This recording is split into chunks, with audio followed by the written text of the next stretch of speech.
Acolyte, some video game shenanigans today. I just got recommended this video. The game industry just exposed itself in the worst way.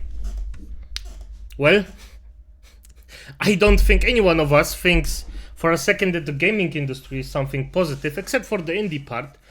There are some, but let's see what he has to say about it, because this actually sounds quite fun.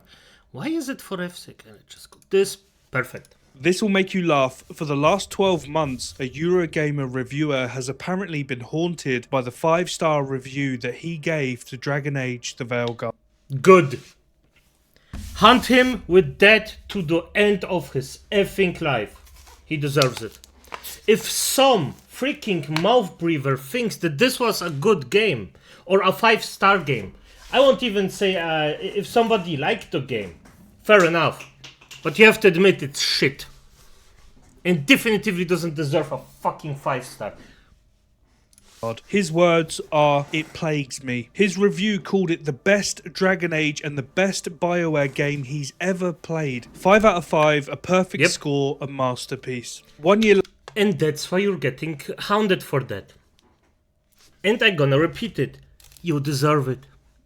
later, he admits he doesn't think it's a 5-star game, doesn't think it's BioWare's best, says it's been haunting him for the last 12 months. Yet the score's still up, still there, still misleading people. But it gets worse. The same week that article dropped, the Grammys announced their best video game soundtrack nominations. Star Wars Outlaws made the list, so did Avatar and Indiana Jones. Guess what didn't? Clair Obscur Expedition 33, one of 2025's highest rated games, arguably Game of the Year for most. 5 million. Nah, Clair Obscura, Game of the Year, soundtrack.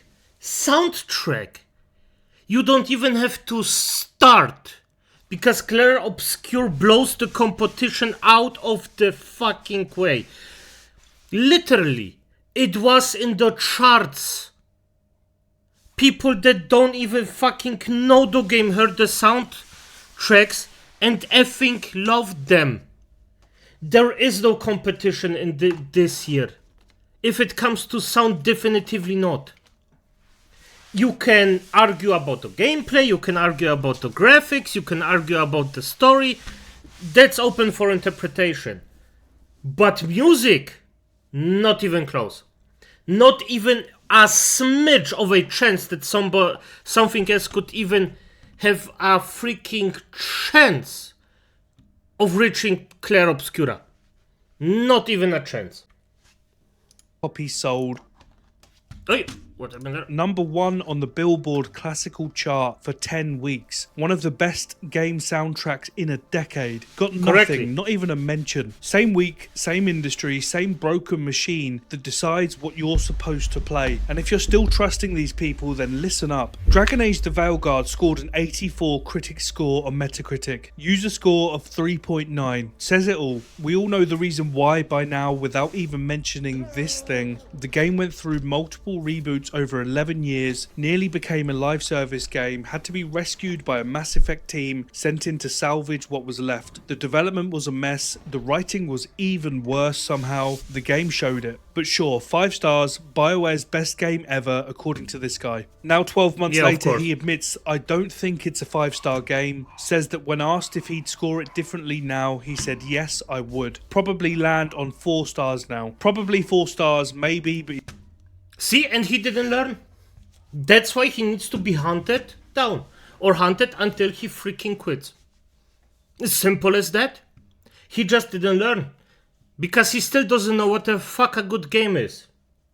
And this isn't it. He's not sure. What he is sure about is it's haunted him, plagues him, been thinking about it for 12 months. Poor bloke, 12 months of torment. Still won't change the score though, because apparently Eurogamer's policy is reviews are a snapshot in time. You can't alter them, not something they do. And of course they don't, right? It's a convenient policy when your snapshot's bordering on a lie. They could add an editor's note, a correction, something that says they got this wrong. But no, The 5-star review sits there still recommending the game, still calling it BioWare's best, still misleading people who stumble across it looking for guidance. So why did he give it 5 stars in the first place? Because the system's designed to produce exactly this result. Publishers fly critics to preview events months before release, controlled environments, curated slices of the game. These journalists then leave and say that it's worth the wait, and of course they do, they have to. Then the review codes drop, massive RPGs, days to hit the embargo date, race to publish first because being first means traffic and traffic means money. You play the game, you write it, you score it, you move on as quickly as possible. And if the game's got problems that only show up after a dozen hours or in the real world conditions that we actually experience, they miss them, or they don't have time to think about them, or they just ignore them. Either way, the embargo doesn't wait. The system produced a 5-star review for a game that's now haunting the bloke that wrote it. The system is working exactly as it's intended. He didn't take a bribe, he just did exactly what the machine's designed to make him do, and now he's plagued by it. Just not plagued enough to actually fix it. But if you think that's just another example of games media being terrible at their jobs, it gets worse. In the same week, the Grammys announced their 2026 video game soundtrack nominations. Avatar: Frontiers of Pandora made the list, so did Indiana Jones and the Great Circle, so did Star Wars Outlaws. Clair Obscur, Expedition 33, the greatest soundtrack in the last 20 years, got nothing, not even a mention. When was the last time you heard someone mention Avatar's soundtrack, or Indiana Jones's, or Star Wars Outlaws? Go on any social media right now and try to find anyone talking about those soundtracks.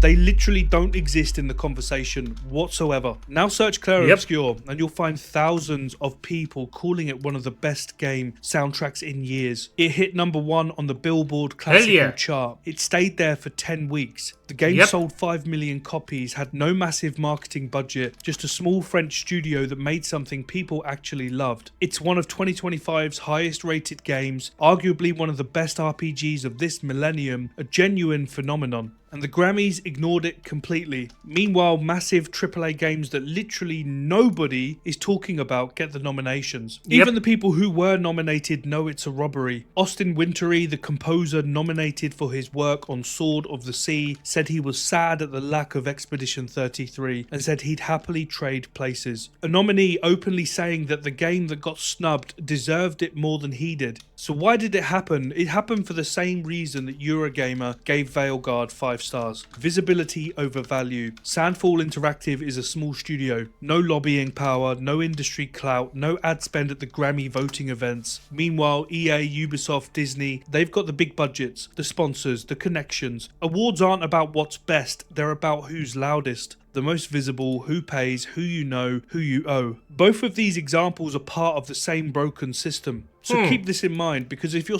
Yeah, and that's correct. It's just disgusting. Let's just put it like this. It's disgusting, and I am happy that it dies out.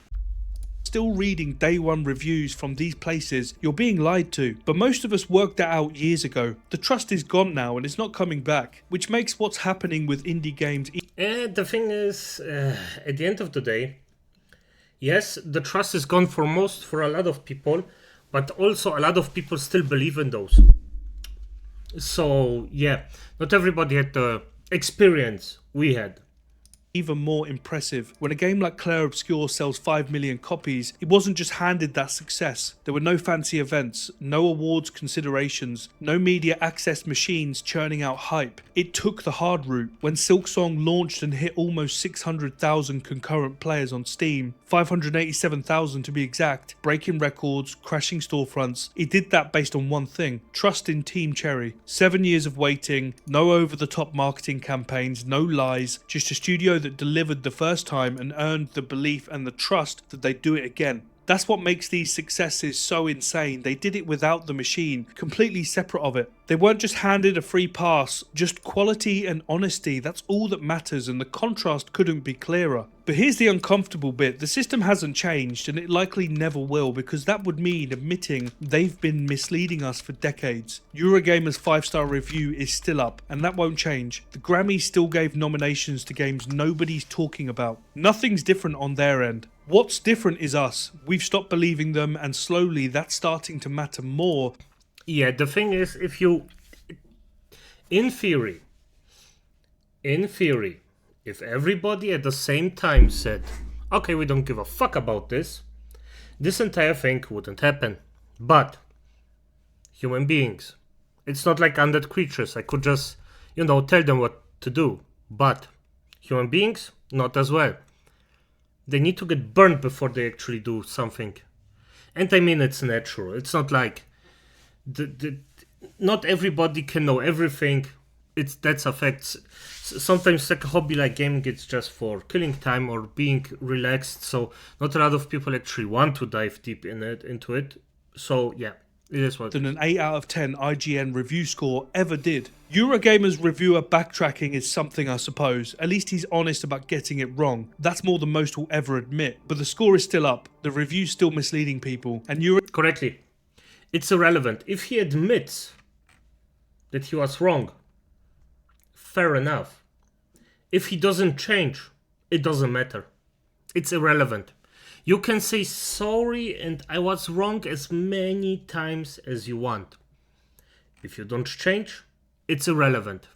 Eurogamer's policy means it will stay that way forever. So what's that honesty really worth? Precisely zero. The system still rewards being a good boy. The awards still reward their industry friends. Critics still chase access over honesty. The Grammys still chase sponsors. We can't fix that, but we can stop listening to it. Stop clicking their day one reviews. Stop reading their AI generated tip guides. Stop watching award ceremonies that nominate Star Wars Outlaws and ignore the games people actually loved. They don't deserve your attention, they don't represent us, they've spent years proving they don't care. Support the developers who are honest with you, the ones who deliver what they promise, the independent voices who don't need access or awards to tell you the truth. People like me, hit subscribe. It's up to us to decide what's real and what's just smoke and mirrors designed to keep share prices as high as possible. Anyway, thanks so much for watching, appreciate you. If you enjoyed the video, drop a like, a comment.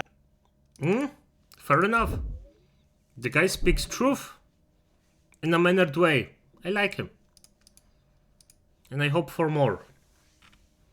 But, as it is, acolytes, good night.